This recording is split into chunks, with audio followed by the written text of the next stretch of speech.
Ukimkuta mdada kavaa hivi, ukiulizia njia, haya ndo majibu yake. Sasa samani, nilikuwa naulizia njia ya kufika kwa John Wang'ombe. Kwa John Wang'ombe? Yaani hapa John Wang'ombe. Hebu mimi hapa sio mwenyeji sana. Nenda pale, kuna mama mmoja anauza vitumbua pale. Muulizia, anaweza kukuambia. Haya, asante. Samani, nilikuwa naulizia kufika kwa John Wang'ombe. Ni njia gani hapa nipite nifike kwa John Wang'ombe? John Wang'ombe? Twende nikupeleke, maana sina kazi. Namba 3 sasa lazima afunge hivi.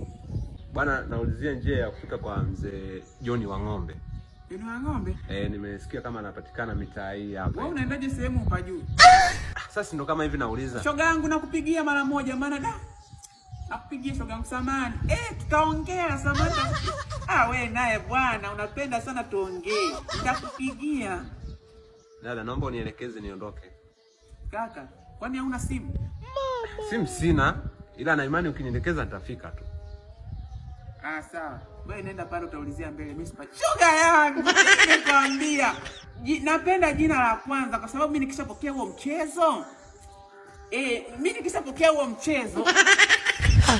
Niache na changamoto wangu.